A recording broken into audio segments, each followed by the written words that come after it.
l'avantage de l'UTC, quand je compare par rapport aux autres ingénieurs que j'ai rencontrés qui ont fait d'autres écoles, en fait, c'est vraiment la liberté qu'on avait, quoi. On était vraiment d'une liberté totale de choisir les UV, de faire ce qui nous plaisait. Je faisais partie du BDE, rugby UTC bien sûr.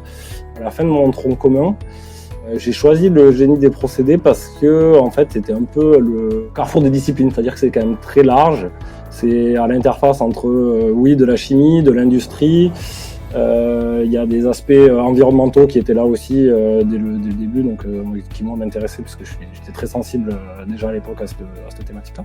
J'ai eu la chance de faire mon TN9 à l'INRA, donc en fait dans un laboratoire de recherche sur le campus d'AgroParisTech. En fait, il se trouvait que c'était un sujet d'évaluation environnementale de procédés pour la congélation ou la lyophilisation de bactéries lactiques, en fait, pour l'agroalimentaire. Et ce qui m'a vraiment plu là-dessus, c'était le côté environnemental, en fait. Essayer d'avoir un aperçu des impacts environnementaux qui peuvent se produire lorsqu'on congèle, lorsqu'on lyophilise ce genre de bactéries. Et donc j'ai découvert ça m'a beaucoup plu. L'aspect recherche qui était derrière aussi, parce que c'était quelque part quelque chose de nouveau, était très intéressant. Et en fait, j'ai toujours gardé cet aspect-là depuis mon TN9, ce côté analyse de cycle de vie, que j'ai essayé de lier après avec les savoirs qu'on avait en génie des procédés. Ce qui m'a permis en fait d'enchaîner dans mon TN10 comme consultant en analyse environnementale, toujours relié à ces problématiques d'analyse de cycle de vie. Et donc c'était pour une entreprise qui s'appelle EVA, donc c'est un bureau de conseil, c'était à Lyon. J'avais l'idée de poursuivre en thèse. Et j'ai finalement choisi en fait une thèse de CIFRE qui était alors sur un domaine qui était complètement nouveau pour moi. C'était avec Airbus Defence and Space à l'époque, qui est maintenant Ariane Group. Et en fait, c'était sur le spatial. Donc, c'était de l'analyse environnementale, mais appliquée à des missions spatiales. Et typiquement, la fin de vie des missions, puisque si la fin de vie n'est pas gérée, en fait, on va créer des débris dans l'espace. Et donc, en fait, c'était sur la pollution spatiale. Et donc, j'ai fait mes 3 ans de thèse. J'ai passé ma thèse. Donc, j'ai pris un poste de postdoc pour quelques mois à l'université de Bordeaux.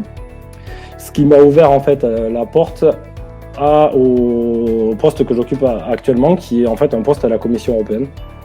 Je travaille au Joint Research Center, donc en français c'est le centre de recherche commun de la Commission européenne. Donc en fait on est le conseil interne pour la politique publique, donc là moi notamment sur tout ce qui est question environnementale, donc tout ce qui va être impact environnementaux pour les chaînes de valeur stratégiques de l'Europe, de l'Union européenne. Donc aujourd'hui, typiquement les batteries lithium, tout ce qui est mobilité électrique.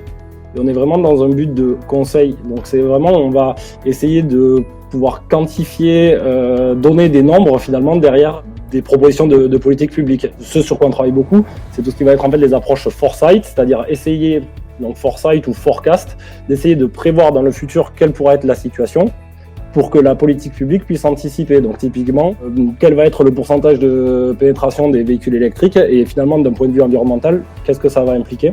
Si on passe à l'électrique, ben voilà, dans les batteries au lithium, il y a énormément de lithium déjà, mais de cobalt, de nickel, voilà ce genre de matériaux. Et donc qu'est-ce que ça implique pour l'Europe qui aujourd'hui n'en produit pas et qui est obligée d'importer?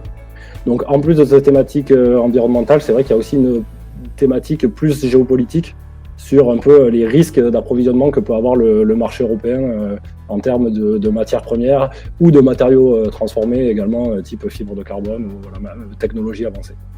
Ce que j'aime beaucoup dans ce que je fais, en fait, c'est que je suis vraiment à l'interface entre l'industrie, la recherche et les institutions.